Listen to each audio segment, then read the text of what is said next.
Assalamualaikum warahmatullahi wabarakatuh. Alhamdulillah geng, kita bersama lagi. Okey, geng, hari ni aku nak bawa soal ucapan.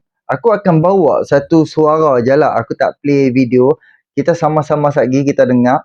Ucapan Hadi Awang. Sebab semalam dia main sidang parlimen rupa-rupanya. Kita ingatkan dia duk ponting daripada sebelum sidang parlimen hinggalah hari ni. Rupa-rupanya semalam dia hadir. Tapi pun dia main pun dalam keadaan merangkak dah. Dia pun umur dia sama dengan Anwar Ibrahim. Umur sama. Tapi daya upaya ketahanan badan tu berbeza. Memang kalau hampa perasan kan, cara dia berjalan, orang kena pimpin dengan pakai tongkat, jalan bunduk ketak, terketak, terketak, terketak. Jadi majoriti dia dah uzur. Tapi aku nak bawa dia punya ucapan dia punya ni. Sekejap aku akan bawa Yani akan berkongsi dengan kita sama-sama. So, kita boleh nilai sendiri ya. Dia nak hentam kerajaan dan dia nak hentam Anwar Ibrahim. Tapi dia sendiri pun tersilap. Tapi, biasalah manusia ni, kalau jenis orang macam ni, hak yang gila kuasa, gila politik ni, mana pernah salah. Dia aja betul. Orang lain sekeliling dia semua salah. Dan siapa yang bersama dengan dia, betul. Siapa yang tidak bersama dengan dia, semuanya tak betul. Dan siapa yang bersama dengan dia, dia peluk, cium apa semua. Siapa yang tak bersama dengan dia, dia terajang, dia hina sehina-hinanya. Siapa yang bersama dengan dia, memang dia peluk hang, dia cium hang, dia angkat hang, segalanya. Sehingga Zahid Hamidi, Najib pun dia suap bagi makan. Siapa yang tak bersama dengan dia, memang dia terajang hidup-hidup. Memang dia keluar fatwa, dia keluar ayat-ayat Al-Quran segalanya, semua dia keluar. Sedangkan dia pun dia tak perasan, dia yang langgar undang-undang. Dia yang melanggar apa pesanan Ketua Polis Negara. Lepas tu dia kata orang lain salah. Dia tu betul.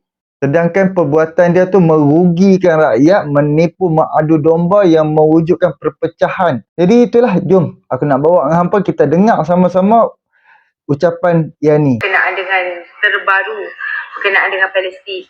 Jadi hari ini juga kita dapat menyaksikan bahawa ahli Parlimen PN memberikan amaran kepada kerajaan supaya lebih peka dan tegas membela undang-undang syariah agar ia tidak dicabar oleh pihak berkepentingan.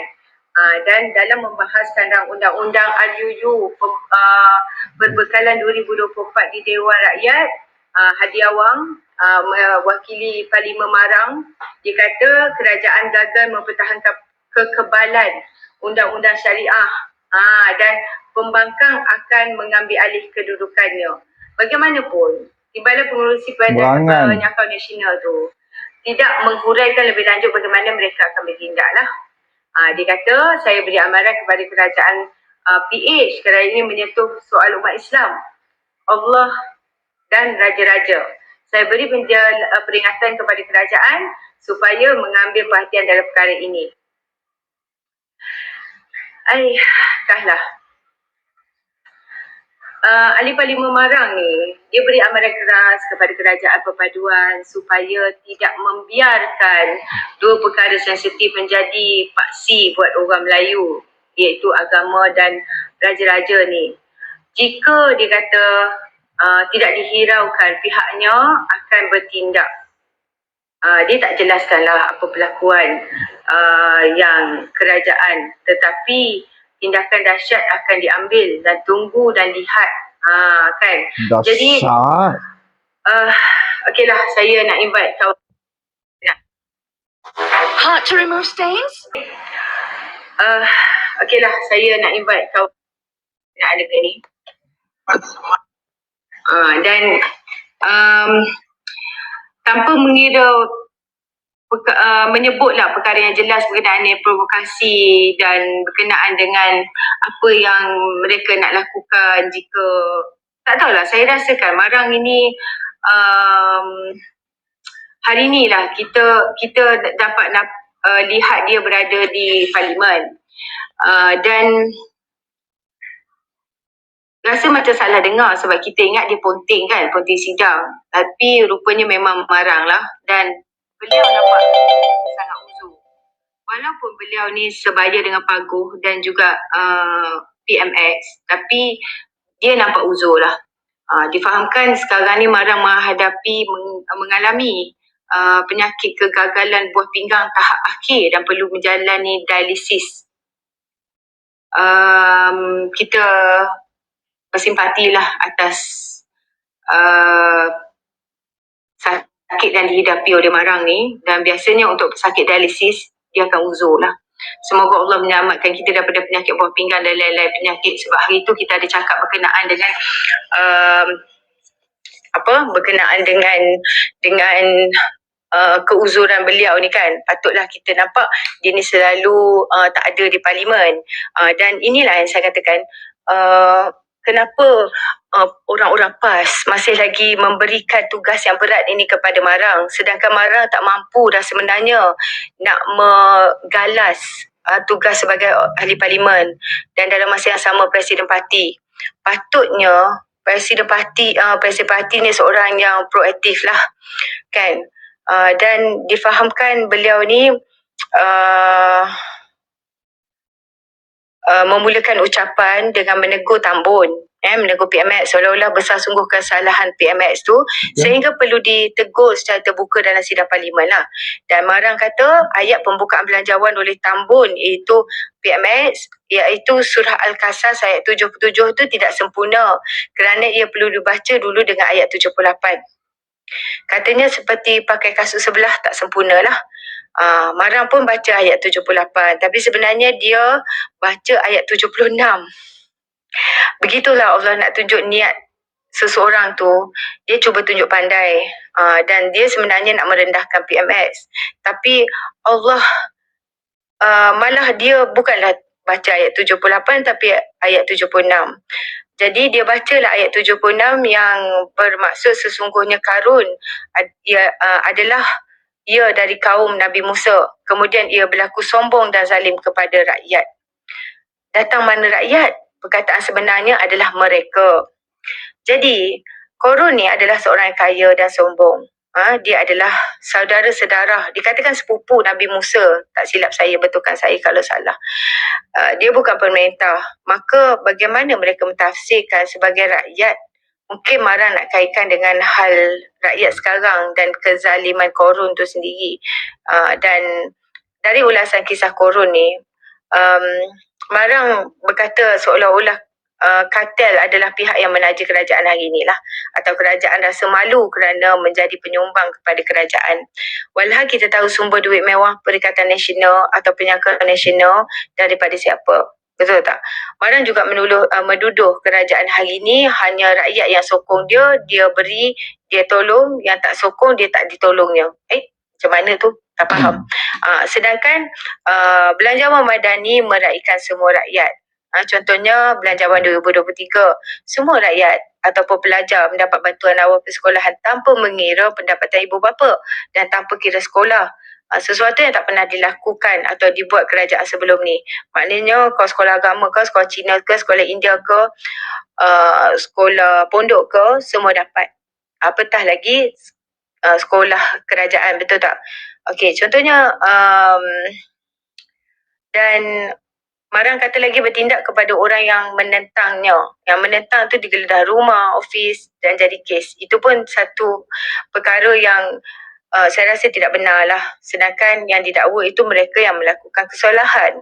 Contohnya Sanusi, dia petik Sultan Selangor. Bukan dia petik lah, maknanya dia telah membuat kenyataan kononnya lekeh sangat orang yang pilih Amiruddin ni. Siapa yang lantik ataupun siapa yang lantik MB Selangor, betul tak? Kalau bukan Sultan Selangor. Jadi dia kata lagi pembangkang tidak diberikan peruntukan, ini bukan yang diajar oleh Allah Subhanahu Wa Taala. Dia kena ingat masa Muhyiddin Yassin menjadi Perdana Menteri satu ketika dulu, mana pun ada tak peruntukan bagi juga. untuk ahli parlimen PH, dan tiada pun mana-mana peruntukan atau akta yang kata peruntukan pembangunan untuk parlimen. Jadi Datuk Seri Anwar Ibrahim telah menyalurkan secara terus peruntukan ke kawasan ahli-ahli parlimen pembangkang melalui agensi kerajaan. Okey? Jadi Itu adalah budi bicara kerajaan yang memerintah. Kerajaan pun awal dah ada tawarkan rundingan kan. So rundinglah marang, janganlah ego. Jadi ini dikata lagi apa lagi ini buat bangunan-bangunan tanpa kerahkan rakyat kepada solat. Solat ni wajib dan keping kat rakyat itu. Kan? Jadi PMS dan adalah PM yang pertama dan satu-satunya setakat ini yang setiap Jumaatnya, setiap hari Jumaat rakyat tahu dia solat di mana. Jadi betapa halusnya dakwah madani itu sendiri. Jadi janganlah sebab kau bermusuh dengan satu orang jadi kamu berlaku tak adil kepada orang itu kan. Yang bagusnya marang ni akui kerajaan dan pembangkang itu bukan musuh. Tapi PAS dan Penyangkauan Nasional kenapa buat kerajaan macam musuh? Segala label telah dilontarkan kepada kerajaan kan. Jadi Allah tak suka orang yang melampau, betul tak? Yang melampaunya adalah Penyangkauan Nasional ni. Yang cakap kerajaan ni dibarisi banduan lah, perasuah lah kan, dan macam-macam lagi. Dan kita ingatlah pada dia juga menyentuh berkenaan dengan royalty. Dan yang batalkan perjanjian itu pada tahun 1999 berkenaan perjanjian petroleum adalah penasihat kepada SG4 sekarang. Dia bersama-sama kamu.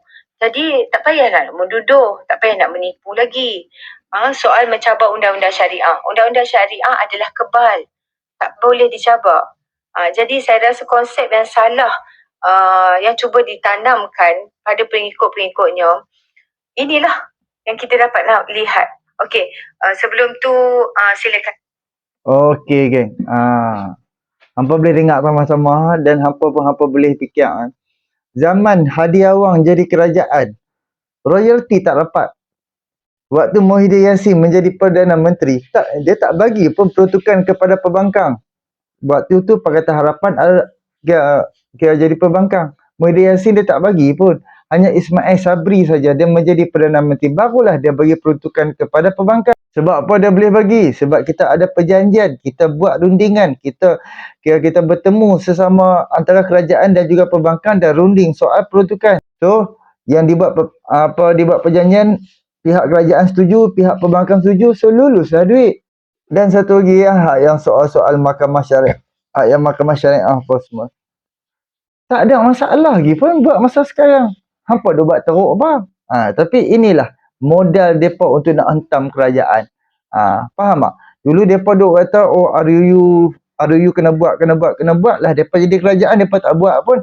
Sekarang barulah mereka nak menjerit RUU 355. Alah, tak payah risau. Sultan Selangor dah minta kerajaan hari ni laksanakan untuk macam memperkuatkan mahkamah syariah. Jadi Hadi Awang, tanya balik diri sendiri Hadi Awang. Tanya balik diri sendiri. Kenapa waktu hang berkuasa, hang menjadi menteri, pasal apa hang tak buat? Kenapa hari ni bila hang dah jadi pembangkang, barulah start hang nak bersuara. Bila hang jadi pembangkang, barulah hang mula hang nak mencerca, hang nak keluarkan kenyataan tu. Sebab kenyataan tu ludah dekat atas muka hang balik Hadi Awang. Sebab tu orang kata jangan jadi hipokrit. Dengan ucapan hang semaring, dengan bila bandingkan antara ucapan hang semaring dengan waktu hang berkuasa, memang betul-betul hipokrit. Hang tu wajah hipokrit. Ulama yang daripada kata ulama yang hipokrit. Faham tak? Ulama yang hipokrit kena waktu hang berkuasa hang tak buat. Bila orang lain dah berkuasa, barulah hang terhege-hege, hang duk ulang suruh buat. Padahal waktu hang tu pasal apa hang tak buat? Royalty minyak, peruntukan hang tak bagi sama rata. Lepas tu apa dia lagi? Hak yang mahkamah syariah, RUU 355. Lepas tu hudud, pasal apa hang tak buat? Jadi malah hang mewujudkan lagi perpecahan waktu hang berkuasa. Hang tutup negara, hang lockdown, hang jadi duta khas Perdana Menteri, apa pun hang tak buat. Jadi hang adalah seorang yang hipokrit, makan gaji buta. Of course, bila hang makan gaji buta, hang makan gaji yang haram, hang makan duit haram. Sebab tu sebabkan masuk benda haram, sebab tu tubuh badan membesar tubuh badan hidup setiap hari dengan menggunakan sumber yang haram. Sebab tu perangai jadi macam haram je dah. Orang lain tak pernah betul, hang je betul. Itu hak yang masalah. Jadi itulah aku tak maulah lebih-lebih. Inilah sedikit perkongsian soal Hadi Awang. Oh bukan main lagi. Kan tak main sidang parlimen lah apalah, main duk attack kerajaan. Sekarang ni musim berhujah, hujah balas untuk belanjawan, bukannya untuk dia nak berpolitik, nak hentam kau, hentam aku di dalam parlimen. Inilah ya, orang kata bukan masa dia untuk dia nak berpolitik. Politik dah habis, cukup. Kita dah menang. Pakatan Harapan dan juga BN dah jadi kerajaan. Nak apa lagi? Cukup kan? Tapi orang lebay-lebay hak yang jenis gila kuasa, meroyan sebabkan dia tak dapat kuasa. Lepas tu dia tak dapat memerintah. Dia duk jadi koyak, kira koyak meroyan sampai hari ni ya. Okey, terima kasih banyak. Boleh tolong subscribe, like, komen dan share. Hantar kat mak, ampak, antok. Jumpa lagi. Assalamualaikum.